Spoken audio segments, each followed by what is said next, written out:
പുതിയൊരു വീഡിയോയിലേക്ക് നിങ്ങൾക്ക് സ്വാഗതം.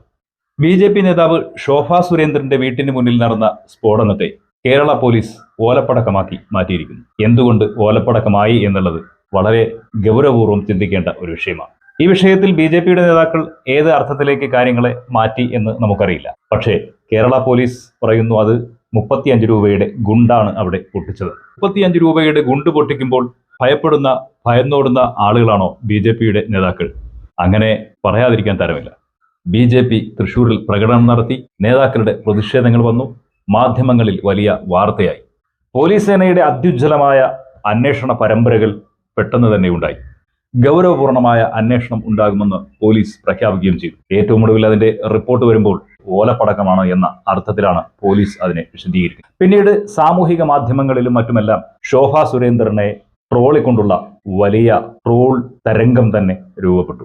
ഓലപ്പടക്കത്തെ കണ്ട് ഭയപ്പെടുന്നു എന്നൊക്കെയാണ് ചോദിക്കുന്നത്. ഇവിടെ എനിക്ക് ചോദിക്കാനുള്ള മറ്റൊരു കാര്യം, രാജ്യത്ത് ഇല്ലാത്ത സംഭവങ്ങളെ പർവ്വതീകരിച്ച് ബി.ജെ.പിയും ആർ.എസ്.എസും കലാപം നടത്തി രാഷ്ട്രീയ ലാഭം നേടുന്ന ആളുകളാണ് എന്ന് എല്ലാവർക്കും അറിയാം. അത്തരം ബി.ജെ.പിയുടെ നേതാവിന്റെ വീട്ടിന് മുന്നിൽ ഒരു ഓലപ്പടക്കം പൊട്ടി അതിനെ വലിയ ബോംബായി ചിത്രീകരിച്ചുകൊണ്ട് അത് രാജ്യത്ത് വലിയ പ്രചാരമായ പ്രശ്നങ്ങൾ സൃഷ്ടിക്കാൻ വേണ്ടി എന്തുകൊണ്ട് ബി.ജെ.പിക്ക് ആയില്ല എന്നുള്ളത് ഗൗരവപൂർവമായി ചിന്തിക്കേണ്ട ഒരു കാര്യമാണ്.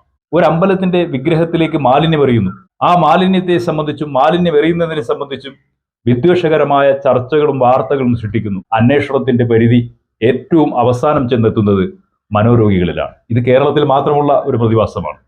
കേരളത്തിൽ മാത്രം ഇത്തരം പ്രശ്നങ്ങൾ മനോരോഗികളിലേക്ക് ചെന്നു നിൽക്കുന്നു. ഇനി ശോഭാ സുരേന്ദ്രന്റെ വീടിന് മുന്നിൽ ആ പൊട്ടിച്ച ഓലപ്പടക്കത്തിന്റെ ഉപജ്ഞാതാക്കളും ഉടമകളും മനോരോഗികളായിരിക്കുമോ? അതൊരു വലിയ ചോദ്യമാണ്. മനോരോഗികൾ തന്നെയായിരിക്കുമോ? ശോഭാ സുരേന്ദ്രൻ പറയുന്ന പ്രധാനപ്പെട്ട ഒരു കാര്യമുണ്ട്. അവരുടെ വീട്ടിന്റെ മുന്നിൽ ഒരു വെള്ള കാർ ഉണ്ടാകും. ആ കാറാണ് അടയാളം പറഞ്ഞ് ആരൊക്കെയോ വന്നത്. പക്ഷേ അവർ ആ സമയത്ത് കാർ വീട്ടിന്റെ മുന്നിൽ ഇല്ലാത്ത കാരണം കൊണ്ട് മറ്റൊരു വെള്ള കാർ കിടന്ന വീട്ടിന്റെ മുന്നിലാണ് ഈ സ്ഫോടനം നടത്തിയത് എന്നാണ്. അങ്ങനെയാണെങ്കിൽ ഒരു പ്രശ്നമുണ്ട്. ശോഭാ സുരേന്ദ്രന്റെ വീട്ടിൽ വെള്ള കാർ ആ സന്ദർഭത്തിൽ എന്തിനു വേണ്ടി മാറ്റി, എവിടേക്ക് പോകാൻ വേണ്ടി, എന്താവശ്യത്തിന്, ആര് പറഞ്ഞിട്ട് എന്നുള്ള ഒരു അന്വേഷണം നടന്നാൽ ഇതിൽ ശോഭാ സുരേന്ദ്രൻ കൂടി പങ്കെടുത്ത നാടകമാണോ എന്നത് മനസ്സിലാക്കാൻ സാധിക്കും. ഒരു വീടിനെ ഉദ്ദേശിച്ചാണ് ബോംബാക്രമണം നടത്തുന്നതെങ്കിൽ ആ വീട്ടിലാണല്ലോ ബോംബ് എറിയേണ്ടത്. പക്ഷെ ഇവിടെ റോഡിലാണ് എറിഞ്ഞത്. അതുകൊണ്ടായിരിക്കും പോലീസ് പടക്കം എന്ന് പറയുന്നത്.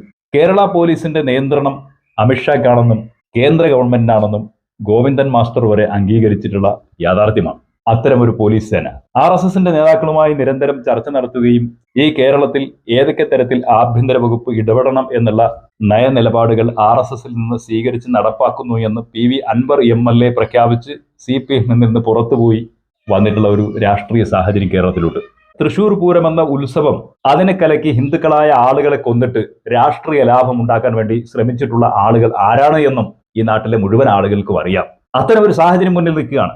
ശോഭാ സുരേന്ദ്രൻ തന്നെ അവരുടെ പല പ്രസംഗങ്ങളിലും പറഞ്ഞിട്ടുണ്ട്, കേരളത്തിൽ പോലീസിന്റെ ഉള്ളിൽ ഞങ്ങൾ പറഞ്ഞാൽ കേൾക്കുന്ന ആളുകളുണ്ട്, പോലീസിന്റെ ഉള്ളിൽ ഞങ്ങൾക്ക് ആർ.എസ്.എസിന് നിയന്ത്രണമുണ്ട് എന്ന് ശോഭാ സുരേന്ദ്രൻ തന്നെ വിവിധയിടങ്ങളിൽ പ്രസംഗിച്ചിട്ടുണ്ട്. ആ പ്രസംഗം യൂട്യൂബ് വരെ നിങ്ങൾക്ക് കാണാൻ സാധിക്കും. സംഘപരിവാറിനാൽ നിയന്ത്രിതമാകുന്ന ഒരു പോലീസ് സേന കേരളത്തിൽ നിലനിൽക്കുമ്പോൾ ആ പോലീസ് സേന ശോഭാ സുരേന്ദ്രനെതിരെ ഉണ്ടാവുന്ന ബോംബ് സ്ഫോടനത്തെ ഇത്ര നിസ്സാരവൽക്കരിക്കുമോ എന്നുള്ളത് ഗൗരവമാണ്. ഏതായാലും ശോഭാ സുരേന്ദ്രന്റെ വീട്ടിന്റെ പരിസരത്തോ മറ്റോ ഒന്നും മദ്രസയോ പള്ളിയോ അല്ലെങ്കിൽ താടി വെച്ചവരെയോ തൊപ്പി വെച്ചവരെയോ കാണാത്തത് വലിയ ഭാഗ്യമാണ്.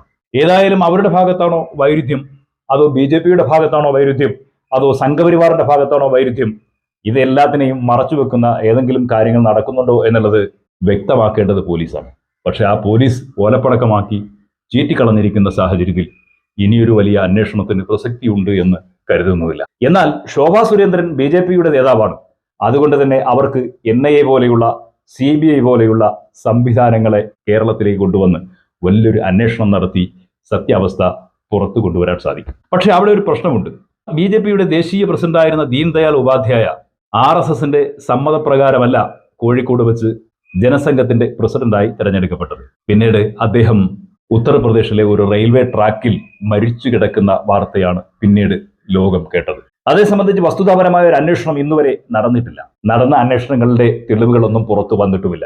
അടൽ ബിഹാരി വാജ്പേയിയുടെ കാലത്ത് രണ്ടാമനായി തിളങ്ങി നിന്ന ആളായിരുന്നു പ്രമോദ് മഹാജൻ. അദ്ദേഹത്തിന്റെ വീട്ടിൽ വെച്ച് ദാരുണമായി കൊല ചെയ്യപ്പെട്ടു. ആരാണ് അതിന്റെ ഉത്തരവാദികളെന്ന്, ആരാണ് അതിന്റെ ഗൂഢാലോചന നടത്തിയതെന്ന് ഇന്നും തെളിവില്ല.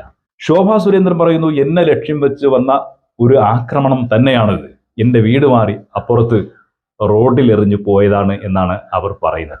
യഥാർത്ഥത്തിൽ ഇതിൽ ഒരു കാര്യം എനിക്ക് മനസ്സിലാകുന്നത്, ശോഭാ സുരേന്ദ്രന് ഒരു ഭയം കുടുങ്ങിയിട്ടുണ്ട്. ശോഭാ സുരേന്ദ്രന് പോലീസ് സെക്യൂരിറ്റി വർദ്ധിപ്പിക്കേണ്ടതുണ്ട്. ഏതോ ഒരു ഗൂഢാലോചന അവർക്ക് നേരെ നടക്കുന്നുണ്ടോ എന്നുള്ളത് തീർച്ചയായും നാം ഭയപ്പെടണം. ജസ്റ്റിസ് ലോയയ്ക്ക് സംഭവിച്ച പോലെ, പ്രമോദ് മഹാജന് സംഭവിച്ചതുപോലെ, ദീൻദയാൽ ഉപാധ്യായക്ക് സംഭവിച്ചതുപോലെ, ഹിമാംശു പാണ്ഡേക്ക് സംഭവിച്ചതുപോലെ ഏതെങ്കിലും ഒന്ന് ശോഭാ സുരേന്ദ്രന് സംഭവിക്കുമെന്ന് അവർ ഭയപ്പെടുന്നുണ്ടെങ്കിൽ അത് അകറ്റി നൽകേണ്ടത് പോലീസിന്റെ ഉത്തരവാദിത്തമാണ്. തീർച്ചയായും പോലീസ് ആ ദൗത്യം നിർവഹിക്കണം.